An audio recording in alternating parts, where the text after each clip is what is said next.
اعوذ باللہ من الشیطان الرجیم، بسم اللہ الرحمن الرحیم۔ اور یہود کہتے ہیں کہ نصارے کا مذہب کچھ ٹھیک نہیں، اور نصارے کہتے ہیں کہ یہود کا مذہب کچھ ٹھیک نہیں، حالانکہ یہ دونوں فریق کتاب خدا پڑھتے رہتے ہیں۔ اسی طرح ان ہی کی سی باتیں وہ مشرکین عرب بھی کیا کرتے ہیں جو خدا کے احکام کچھ نہیں جانتے۔ جس بات میں یہ لوگ پڑے جھگڑتے ہیں، دنیا میں تو نہ طے ہوگا، قیامت کے دن خدا ان کے درمیان ٹھیک فیصلہ کر دے گا۔ اور اس سے بڑھ کر ظالم کون ہوگا جو خدا کی مسجدوں میں اس کا نام لیے جانے سے لوگوں کو روکے اور ان کی بربادی کے درپے ہو۔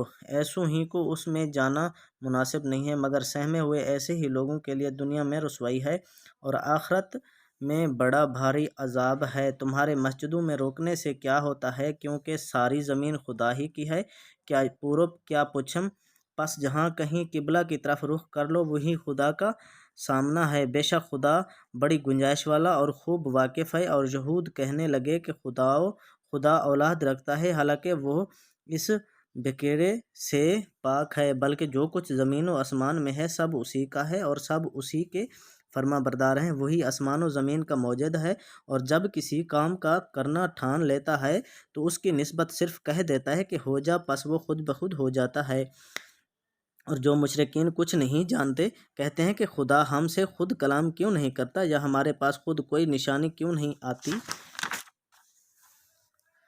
اس طرح انہیں کسی باتیں وہ لوگ کر چکے ہیں جو ان سے پہلے تھے، اور ان سب کے دل آپس میں ملتے جلتے ہیں۔ اور جو لوگ یقین رکھتے ہیں ان کو تو اپنی نشانیاں صاف طور پر دکھا چکے ہیں۔ اے رسول صلی اللہ علیہ وآلہ وسلم، ہم نے تم کو دین حق کے ساتھ بہشت کی خوشخبری دینے والا اور عذاب سے ڈرانے والا بنا کر بھیجا، اور دوزخیوں کے بارے میں تم سے کچھ نہ پوچھا جائے گا۔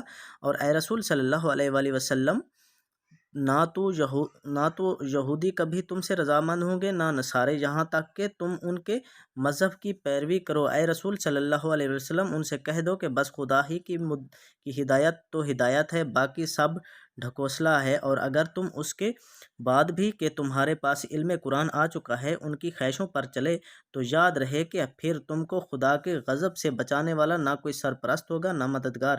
جن لوگوں کو ہم نے کتاب قرآن دی ہے وہ لوگ اسے اسی طرح پڑھتے رہتے ہیں جو اس کے پڑھنے کا حق ہے، یہی لوگ اس پر ایمان لاتے ہیں، اور جو اس سے انکار کرتے ہیں وہی لوگ گھاٹے میں ہیں۔ اے بنی اسرائیل، میری ان نعمتوں کو یاد کرو جو میں نے تم کو دی ہیں، اور یہ کہ میں نے تم کو سارے جہان پر فضیلت دی۔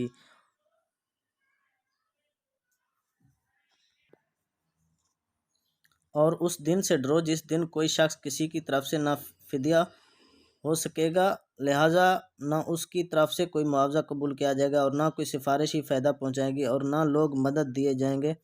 اے رسول صلی اللہ علیہ وسلم، بنی اسرائیل کو وہ وقت بھی یاد دلاؤ جب ابراہیم کو ان کے پروردگار نے چند باتوں میں آزمایا اور انہوں نے پورا کر دیا، تو خدا نے فرمایا میں تم کو لوگوں کا پیشوا بنانے والا ہوں۔ حضرت ابراہیم نے عرض کی اور میری اولاد میں سے؟ فرمایا ہاں، مگر میرے اس عہدہ پر ظالموں میں سے کوئی شخص فائز نہیں ہو سکتا۔